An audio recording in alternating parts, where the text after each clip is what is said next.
Although speech and debate may be my choice of sport today, back in high school I could run circles around the competition. No, literally, I used to do cross country and track and field, and all you do is run around in a circle all day. But a lot of what I learned in track translates to speech and debate. For one, get used to your feet hurting. Thanks, heels. Two, soul-crushing time limits. And three, running away from your problems. Because when you're mentally ill and running, there's no relief anywhere. And while I can rub a nice icy hot on myself after track practice, after speech and debate practice, there's no relief. And I'm not the only one. In a 2021 September 22nd article, R. Van Westernen and M. Engelman Sundberg provide that 30% of patients that receive psychopharmacological treatment find clinical success. Wow, only 30%? Well, they must have to overcompensate for something. Yeah, pain. So today we're going to digest psychopharmacology within the trial and error process, and when that isn't enough, we're going to digest some of its effects. And when that still isn't enough, we're going to digest some solutions on how we can fix the trial and error process.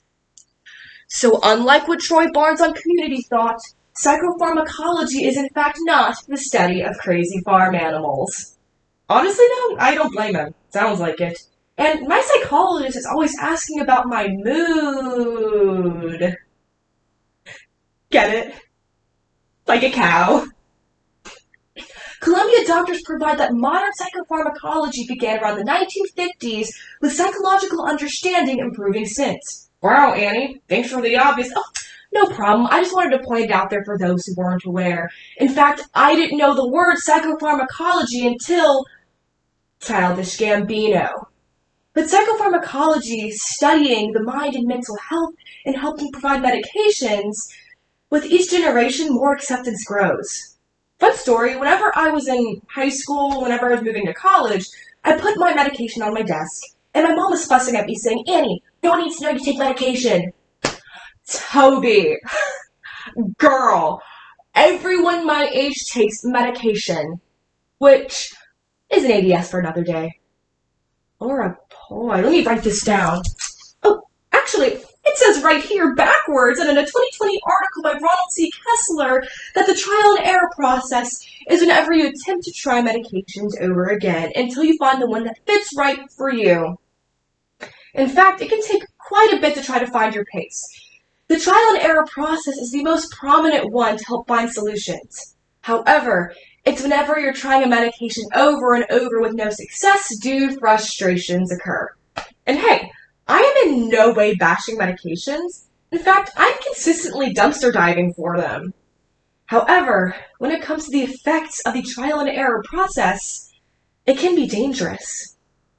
So how about let's find a way to describe the trial and error process as a whole. Got it. It's like when you're running a 5K for the first time, and you feel great because you started it, and that's what matters. And some people are able to keep the pace consistently and be successful.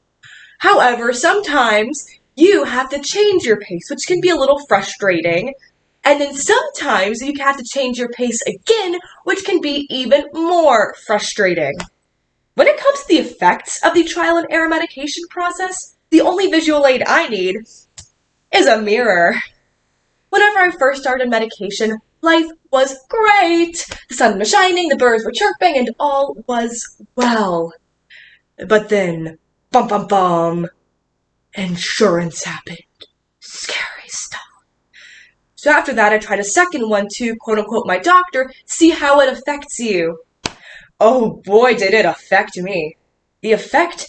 Having to voluntarily leave my cross-country team because apparently it's scary when you're running and screaming at the same time? Who would have thought? Not me, that's for sure. Yeah, things were kind of bleak. However, I finally got on a third and final medication, which makes life a whole lot better.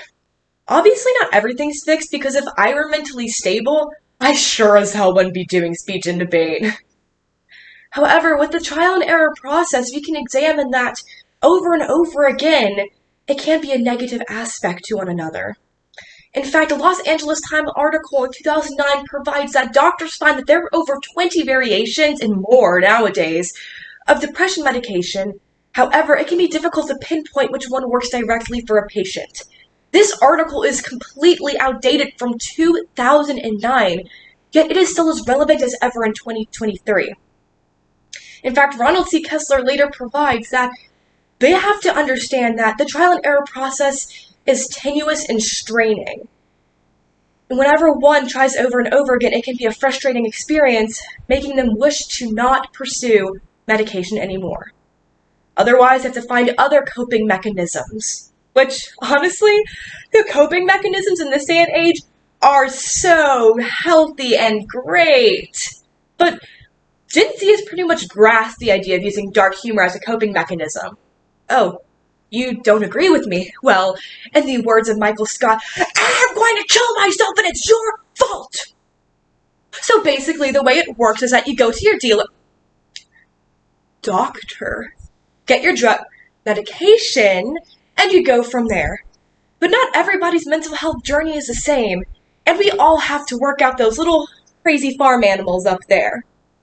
The first solution we can find is through genetic testing. Genetic testing is a relatively new form. In fact, it is shown to already be much more efficient and fast than the trial and error medication process. GeneSite.org, a genetic testing site, provides that there's a significant difference with solutions and results within the genetic process rather the trial and error process. It pinpoints your DNA and finds a medication that fits your genes. I mean, it's literally in the name. It's so freaking cool! Back the Mechanic in 2018 provided that this personalized medication is a step in the right direction. And moving on to our second solution, helping find resources for those that are struggling within the trial and error process. So let's face it, there's no sugarcoating it. This thing is not going anywhere. It is the primary way of helping find results for those that are struggling, and it's been around for a while and it's gonna stay around probably forever, let's face it.